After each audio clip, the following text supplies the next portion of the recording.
a sign on the rear window of an SUV. Do you also follow Jesus this closely? Perhaps I should quit while I'm ahead. Have you ever wondered why there are two Congregational churches in Lexington, a town of only 34,400 people today? More to the point, why was Pilgrim organized in the late 1950s when there were only 17,000 living here?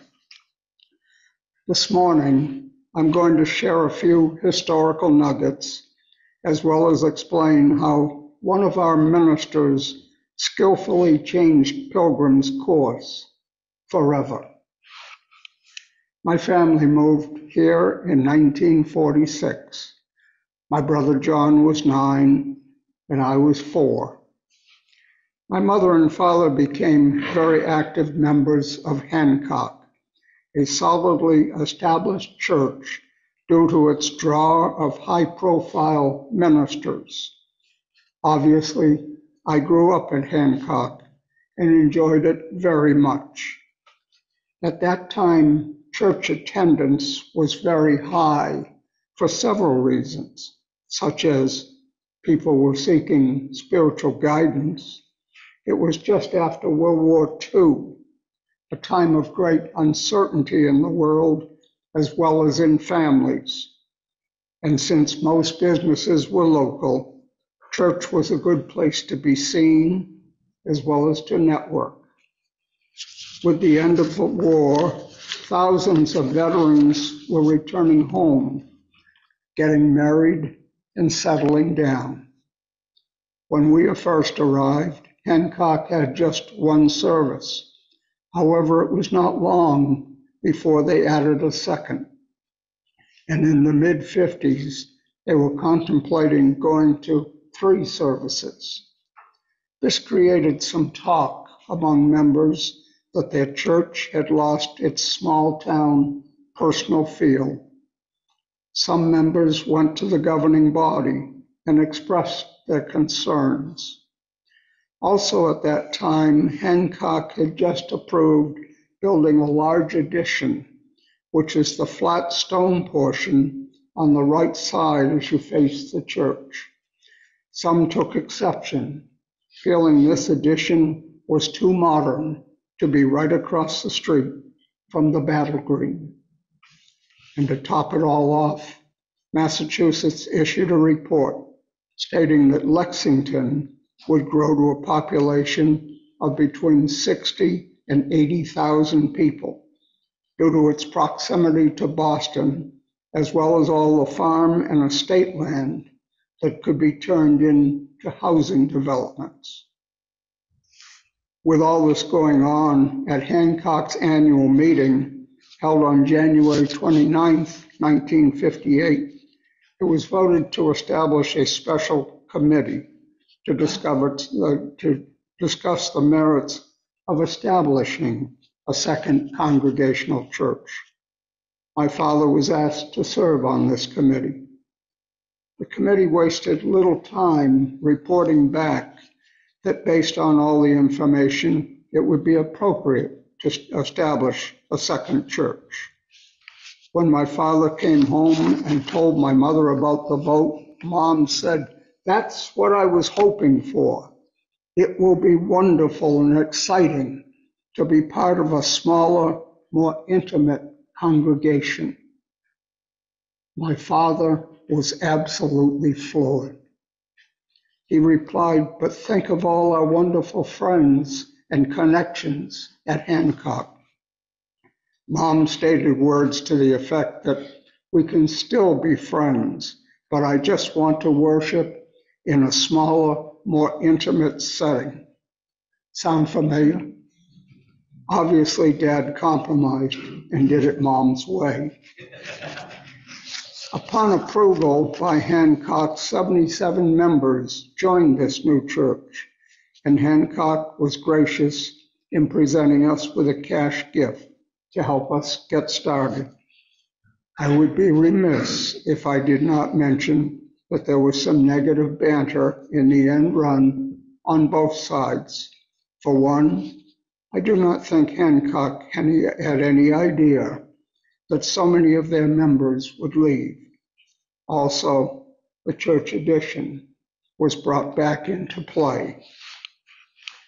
Pilgrim's first church service was held very early Easter Sunday morning, April 6, 1958, in the chapel of what is now the Greek Orthodox Church on Merriam Street. At that time, it was the Church of Our Redeemer. We continued to hold services there Sunday evenings until we called our first minister.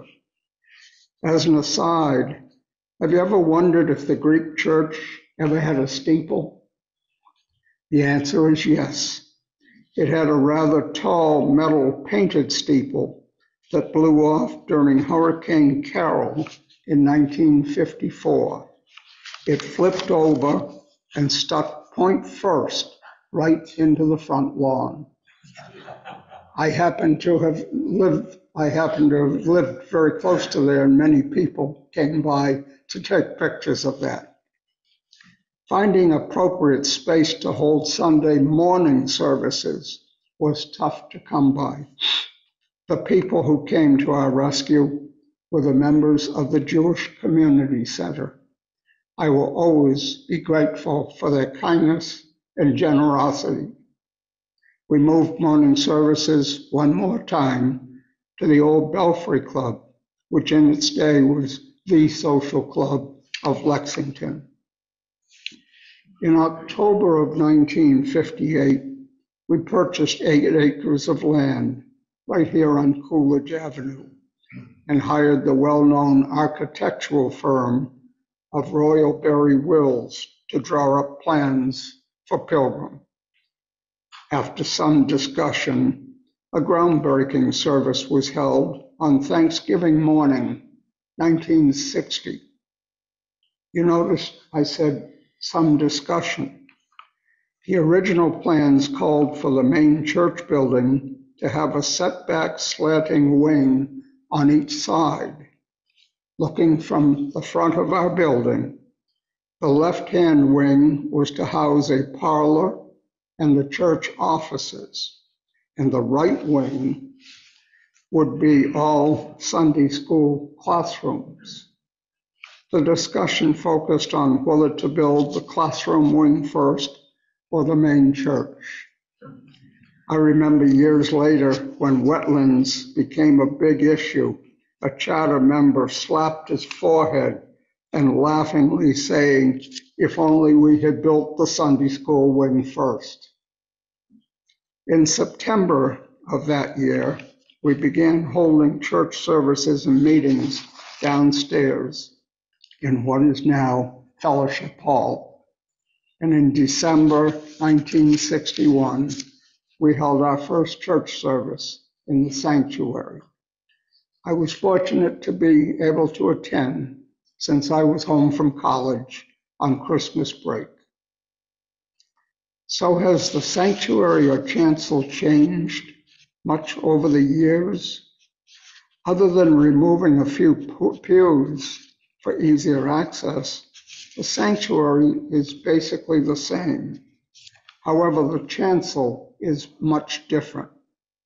The original plans called for space to house an electronic organ. Some of you may remember there was an alcove behind the pulpit in the choir area. This is where our electronic organ sat. The large cross that hangs in front of our pipe organ today used to be on the back wall, mounted on a soft green brocade fabric.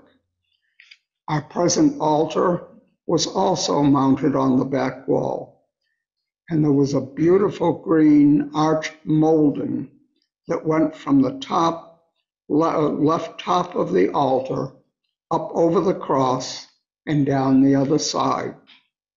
It was simple, yet tastefully done. Our original and only electronic organ was purchased from a hobbyist who built it from a Heath kit. It served us well thanks to a charter member who kept it going beyond its normal life. When it came time for a new organ, some members made a strong point that our sanctuary is fantastic acoustically for music. They introduced the idea of purchasing a pipe organ. Obviously, difficult decisions had to be made in order to accommodate our present Hook and Hastings organ. However, I think we'll all agree it's wonderful to listen to the full sound of our 126-year-old instrument. Over the past 65 years, Pilgrim has called 7 full-time ministers, including Reby. They have all left or are leaving positive marks on Pilgrim.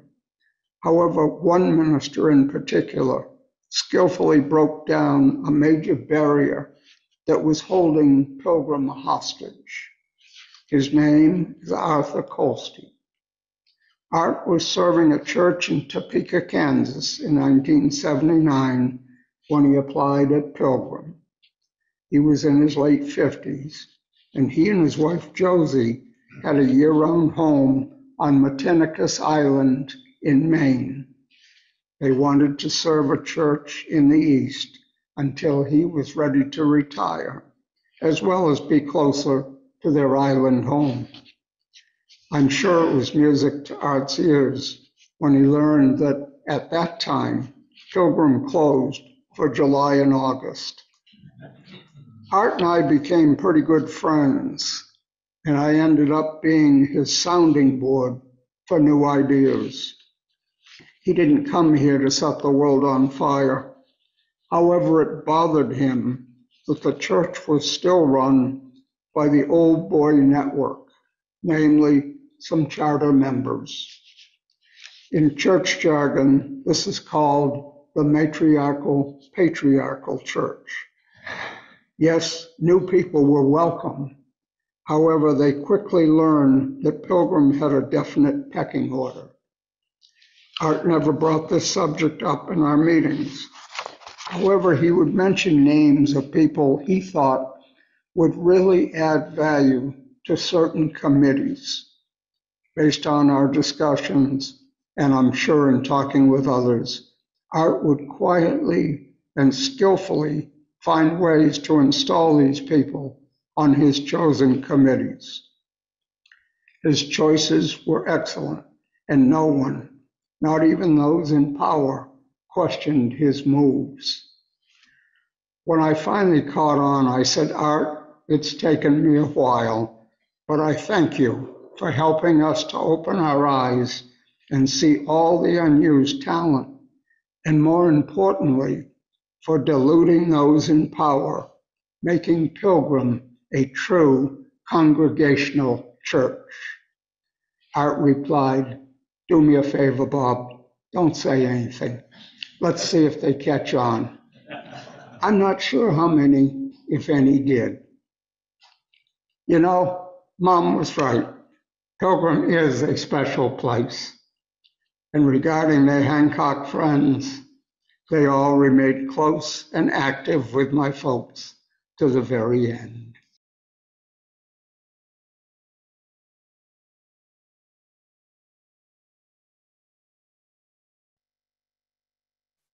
I want to start by thanking Bob Beckwith for sharing his memories firsthand of the founding of Pilgrim Church. And here is Bob in earlier days.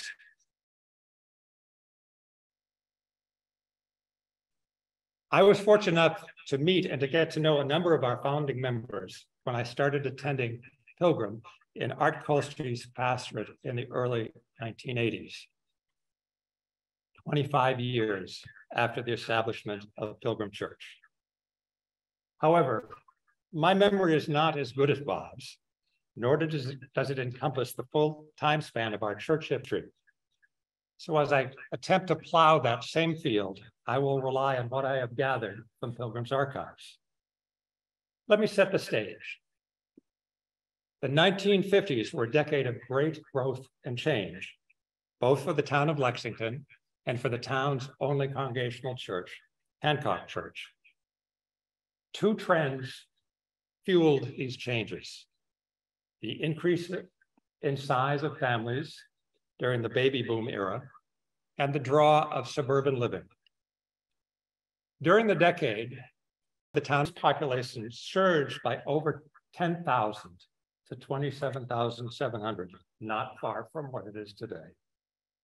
Large sections of formerly open and agricultural land were converted to housing tracts. Between 1951 and 1961, the town of Lexington built 5 new schools and expanded 2 more.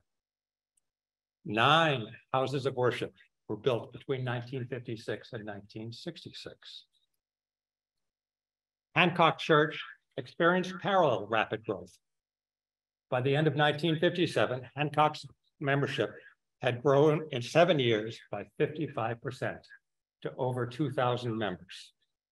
And the church school enrollment had more than tripled to almost 1,400. This growth strained Hancock's existing facilities. Several committees were formed to address the needs for additional space to current and anticipated future needs. By the spring of 1957, Hancock's building committee had identified an immediate need for 20 additional church school classrooms, a church library, and a minimum of 6 additional administrative offices. Plans were drawn for an addition next to the main church in front of the existing wing of the church. However, the newly established Historic Districts Commission did not agree, and 3 times denied Hancock permission to construct the addition. Even after those denials, the Building Plans Commission recommended a plan that would require appealing the commission's determination in court. 10 months later, in February 1958, 2 separate actions were approved by the membership of Hancock Church. The first was to build an addition to the existing church building. And the second was to establish a second congregational church in Lexington. Hancock would provide some initial financial support, but the new church would be independent of Hancock. The process of establishing what would become Pilgrim Congregational Church was underway. In March 1958, a council of 15 was appointed. The pace accelerated as a formation meeting was held in April, an incorporation meeting in June, and on July 8th, a charter agreement of members was signed by 77 individuals from 33 families. And here is the agreement of the charter members, including our own Bob Beckwith. In the June meeting, a building committee was formed, and the Board of Trustees were instructed to investigate financing and a fundraising drive. This collection box in the form of a meeting house was built by Wilbur Cheever. And we still have that collection box right here.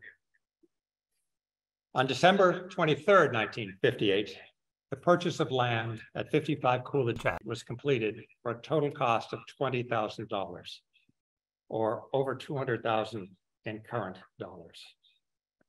A new home for Pilgrim was underway. Initially, church services were held in the old Episcopal Church of Our Redeemer on Merriam Street, now home to St. Nicholas's Greek Orthodox Church. And this is before the steeple was blown down, as Bob told us last week. Starting in September 1958, services were held at the Jewish Community Center, now a private home on Massachusetts Avenue at the corner of Winthrop Street in downtown Lexington. After a year at the Jewish Community Center, services moved to the Old Belfry Club on the northern corner of Forest and Muzzy Streets. This building burned down in 1979. Meanwhile, the building committee was very active.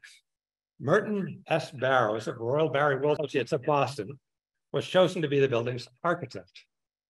The firm's founder, Royal Barry Wills, had established a wide reputation for designing homes, especially the traditional New England Cape Cod style house, of which a number were built in Lexington.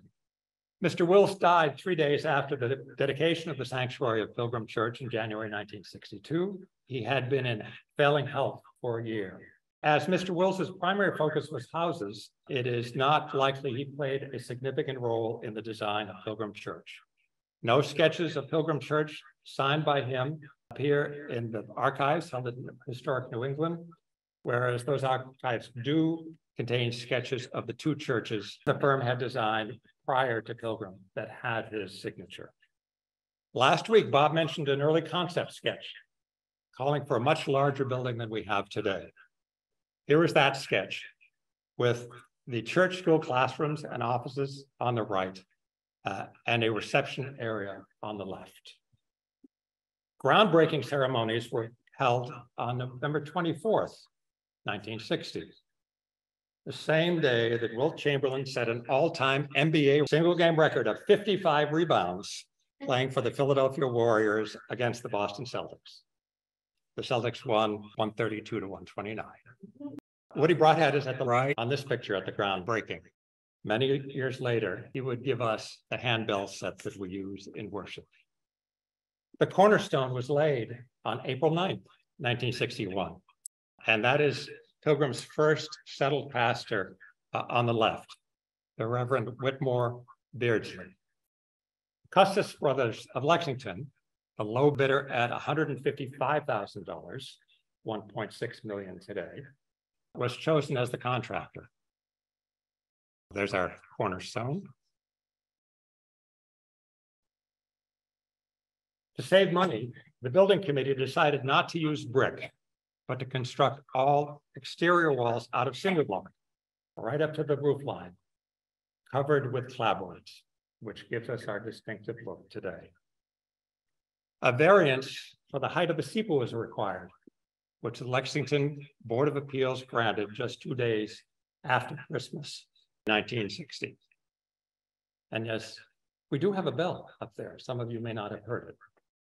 Here's a photo of the finished interior. Note that the pipe organ has not yet come to Pilgrim. It would be purchased, rebuilt, and installed in 1972. The first services in the sanctuary of the new Pilgrim Congregational Church were held on Christmas Sunday, December 23rd, 1961. It appears to have been a white Christmas. This was only 34 months after Hancock Church had voted to establish a new congregational church in Lexington. I find that remarkable. 34 months, over half a year less than the time we have lived since the start of the pandemic. Here is a photograph of the interior on that Christmas. And notice that the altar is all the way back, that the choir loft is to the right, and to the left is that area holding the Hammond organ that Bob talked about last month. And obviously that is still the same cross which now hangs in front of the organ. And here is an obviously pleased with Beardsley. The sanctuary was dedicated on Sunday, January 7th, 1962. They had a good turnout for it, including the Beckwith family right there with Bob's dad, Al, and his mother, Drew, sitting on the aisle. And that young man, third in, is Bob. In its report to the fourth annual meeting of Pilgrim Congregational Church, the membership committee noted, quote, Pilgrim is known for its friendliness, a very important asset, and one we should not overlook as we continue to grow. Growth was a watchword of the founding of Pilgrim Church. Growth of Lexington, the growth of Hancock Church, and the growth of this new church. It was a time when church membership was a founding pillar of the larger community. Today, we face different circumstances. We are blessed with an enthusiastic and motivated pastor, talented staff, dedicated members who attend worship, support the work of this church, and are faithful stewards of the wider world and the building that was dedicated over 60 years ago. Our welcome is still warm to all who enter our doors. Therein lies our challenge. How do we invite others to share in the work and blessings of this community of faith? we've been trying some new ways to reach out to our local community. You've already seen some of these. Communities United Day at the Pumpkin Patch, the 125th Organ Anniversary Concert, Cocoa for a Cause during Advent, and the Magician this spring. But the most effective way to welcome new people through our doors is to ask them personally. This fall, we will be exploring how each of us can become more comfortable making those personal invitations. Stay tuned for more details.